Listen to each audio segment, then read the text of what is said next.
Hi everyone, welcome to release day of the new Ballad Blouse pattern by Love Notions Sewing Patterns. If you're stopping by for the first time, my name is Kira. I'm Island Socialist on Instagram and I have a blog, islandsocialist.com. If you like what you see here, feel free to stick around by clicking the subscribe button down below.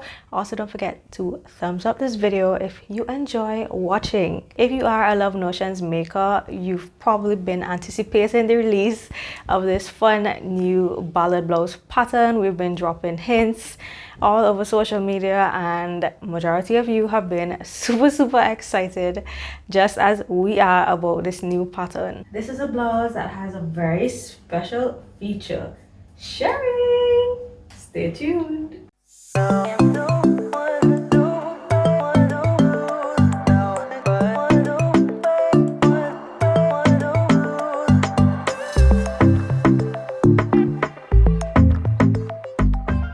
It is absolutely no secret that shirring is one of the major trends for spring summer 2021. Now, I think shirring goes way back because I remember when I was a child, I used to mess around with shirring when I was learning to sew. Now, obviously back then I could only make those rectangle tube dresses with the bust area shirred. Didn't really have much of a bust then, so I really didn't need much shaping or anything. You literally could just take 1 yard of fabric and do the shirring and then sew up the side seams, do your hem, and you'll have a tube dress.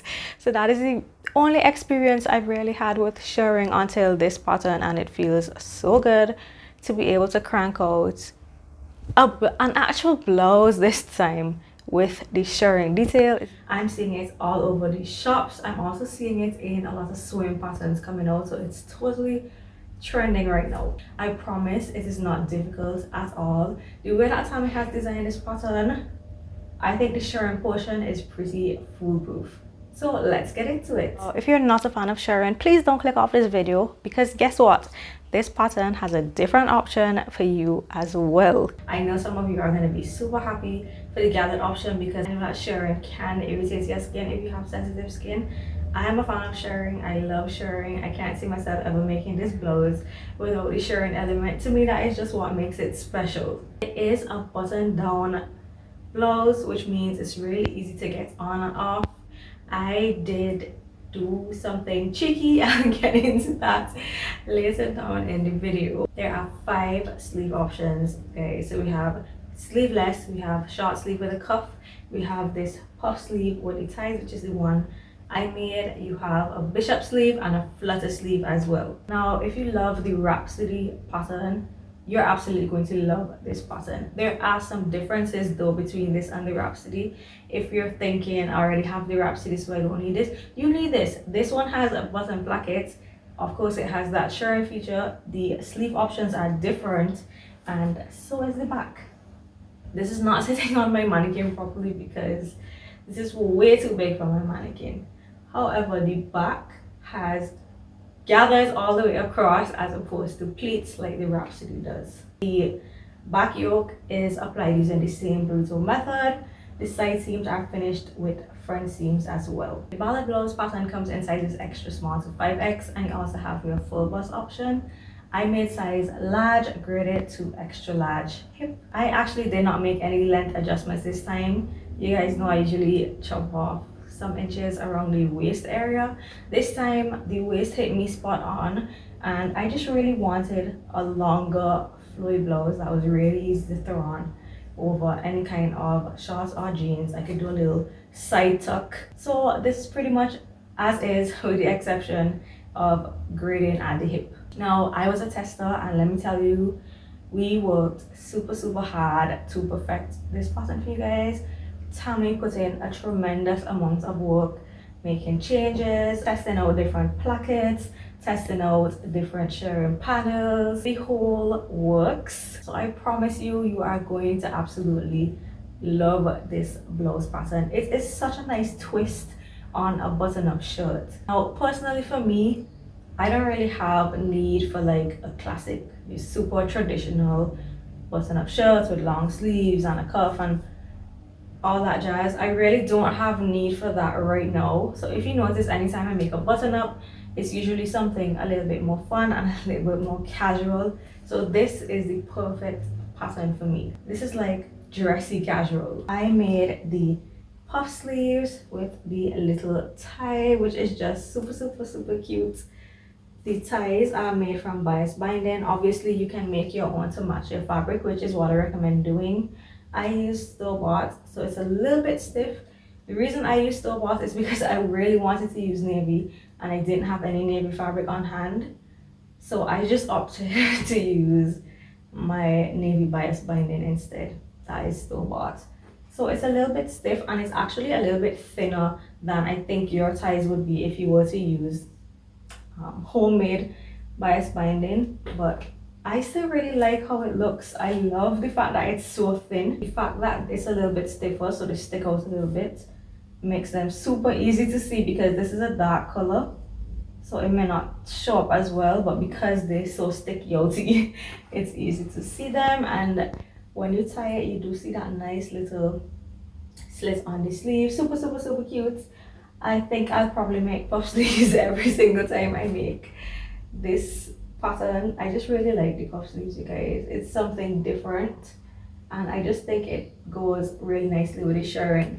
Puff sleeves as well are totally trending right now, so it's funny how this is not exactly a trendy pattern, but it really does turn out to be trendy depending on your fabric choice. And that's the thing I like about Love Notions patterns, is I get to put my own personal twist on them to make them a little bit more trendy. Anybody who knows me knows that my style is like, I do like the classic pieces, but with a little twist, with a little sass, with a little flair. So technically this pattern already has some of that with the Shirring and the puff sleeve, and just depending on your fabric choice and like the way I use the contrast ties, that really helps it to stand out even more. So if you're a beginner sharer and you're really scared of shirring, first of all, there are videos in the tutorial. One of the videos goes through shirring. Tammy walks you through it, all the settings that you need to have on your machine, how to wind your bobbin, and how to actually sew the shirring. Now, what I love about this pattern that makes it so special, so unique, and so suitable for somebody who's now learning to do shirring is that this panel is actually a rectangle piece that you cut on the fold. Simple rectangle that you share, so it's just straight lines following 3/8 of an inch. You will then end up with something like this. This is not the size of the rectangle. This is just a little sample to show you guys what the shirring looks like. This is the front. This is what the back looks like with the elastic thread as the bobbin. So then when you have your full rectangle sewn, you will then cut these panel pieces out of your already shirred fabric. So genius. That is so much easier than trying to share that shape. So let me show you what the panel looks like. This is what the panel looks like after it has been cut. This is the exact shape. So this is your little shoulder yoke right here that attaches. How cute, how easy, how simple. Absolutely love the fact that there's a shirring template that is just a rectangle, and then once you have steamed or pressed your shirring and it does that shrink up magic, then you cut out the two panel pieces. So much easier. And how I know this is because during testing we used a bunch of different methods to see which one worked the best, and this one was definitely it. I think everyone agreed universally that this is the right method, especially for beginners. So have no fear, you can do shirring. It's really easy. You don't need any special tools except elastic thread that you would wind on your bobbin. You can wind by machine or hand. I actually used to wind by hand until I watched Tammy's video. Then I tried winding it on the machine, and I will never again wind by hand. Winding it on the machine is so much easier, so much quicker, and to me it even looks neater, or just about the same. So no problems with winding it on the machine at all. I know that that is a slightly controversial topic in the sewing community, but you can definitely do it. You can wind it on your machine. Shirring is super easy. The iron does a lot of the work for you, and then you end up with this fabulousness.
just want to show you the versions that I made during testing, because I think you need to pay special attention to fabric choice with this pattern. This is my first one. This is a chambray fabric. As you can see, it doesn't have any buttons on it or anything. This is the short sleeve with the cuff, but this is actually not what I intended to make. I actually had the puff sleeves on this fabric before, and I will insert a picture somewhere on the screen so you can see why I went ahead and changed it to the short sleeve with the cuff. And this stiff chambray, I was not feeling the puff sleeves at all. They were just sitting a little bit too high and just looked a little bit awkward in this fabric, so I changed it to the short sleeves with the cuff. My second sample during testing was actually a dress, because Tammy was toying with the idea of doing a dress version. Sadly, that is no longer a thing, but making a dress version is super easy. It really is just a matter of lengthening, and then if you want to, you can also add shirring at the waist. So this one has shirring at the waist. This is a rayon linen blend. I did the puff sleeves with the pink bias binding to match this lovely tropical print, and there are also some nice wooden buttons. This is like a slight mini dress kind of version. On this fabric, I adored the puff sleeves. I knew I wanted to do puff sleeve for my final after seeing the puff sleeves on this version. So it just goes to show, between this one and the first one, it's a major difference. And I feel like if the weight of the fabric isn't even that different, but the content is, like, this is a pretty heavy rayon linen, but just this slight difference in drape made a massive difference in the sleeves. So fabric choice is everything, guys. And then this is rayon, and in this, the puff sleeves look even less dramatic. So it all depends on what look you're going for, but I think the rayon linen was a really nice fabric choice, with one exception, and that is that I find, because of the weight of the fabric and the thickness of the fabric, the shirring didn't hold as much tension, especially in the waist area. So this waist shirring, especially on the back, right, where is it? Right here, it's just a little bit slack, so it actually falls down my waist. So I am either going to have to add some sort of extra elastic in here, or I plan to take the shirring up even higher so it can't fall off my waist. It will be at my natural waist. I actually wore this dress already. I wore this dress to get my vaccine, because I saw Tessa posted in the Facebook group that she wore the puff sleeve to get the vaccine, because it has that split, so it's perfect. So I wore mine to get my vaccine. So thanks for that little tip, Tessa. I know I'm sharing the tip with you guys. So let's talk about my fabric. So this fabric is 100% rayon. I'm not gonna lie, I was so scared to do 100% rayon, which is why I tried the chambray first, and then that's rayon linen. But after seeing how the puff sleeves worked and the shirring works on those fabrics, I decided I was gonna go for it. I think this pattern is better in drapey fabrics, personal opinion. So I went for it, and I'm so happy, so happy I stepped it up and did the rayon. I could not be happier. Now, it doesn't look that good on my mannequin, because, like I said, she is way smaller than I am. So I'm gonna kind of hold it out so you can really see that the placket is super neat. I'm gonna do some close-ups, because I know you probably can't see from there. I was so scared of doing the placket on the rayon. That was the part that I was most scared about when it comes to the slippy fabric. But the plackets, I took my time and made sure to be very careful and very neat with it, and it turned out perfectly. I have no issues whatsoever constructing it. I did my little narrow hem, doing my 1/4 inch guiding stitch, and then turning once and then turning again, and then I just edge stitched. The placket has a nice V shape to the front, and because of that, I can fit this over my head without having functional buttonholes. I did do all my buttonholes, but I actually just sewed my buttons through both sides of the placket, so they aren't actually functional. Now, I have to admit, my photo shoot was there for this top was the day after I took the vaccine. Oh, well, first of all, I couldn't even make it past the backyard. It just wasn't safe to do so. It wasn't safe for hubby to drive. None of us were feeling good. We were pretty much passing out. So I decided, okay, we're gonna stick to the backyard. Now here is where it got troublesome. Getting this on over my swollen arm that couldn't move. Biggest regret ever was not doing functional buttons. And I actually think because of that, I am going to go ahead and take these off and actually open my buttonholes and sew my buttons properly, because that taught me a lesson. I really struggled to get this on, only because of the vaccine. Before the vaccine, I could just slip it on over my head and go about my day normally. But with the vaccine, this was an absolute pain to get on. And just because of how traumatized I am by that, I'm gonna go fix those buttons. So keep that in mind when you're deciding whether you want to make your buttons functional or not. I think for ease, just go ahead and make them functional. So I am not going to keep you guys much longer. I know you're ready to head over to the website to grab your copy, especially because the ballad is on sale. It's $3 off until May the 16th. So now is a great time to go and grab it. And don't forget that the website is still 40% off site-wide. Today is the final day. So when you go to pick up your ballad, make sure you drop in all the other sale patterns that you had in your wish list at the same time. Today is the last day. I'm gonna have my affiliate link down in the description box below, so you can go ahead and grab the ballad as well as anything else you want to pick up in the sale. If you missed yesterday's video, I posted a Mother's Day video all about sewing gifts, sewing for others, some tips and tricks to help you get it right every time. I usually have to sew for others who are not around me because my family does not live here. In that video, I also shared what I'm working on for my mom for this Mother's Day. So I will have that video linked in the description box as well. Thank you so much for joining me today. I hope you guys are excited about the new ballad. If you guys enjoyed watching this video, don't forget to give me a big thumbs up. Also click the subscribe button on your way out if you have not done so already, so you can keep up with my videos. I am out and I'll catch you in my next video. Bye!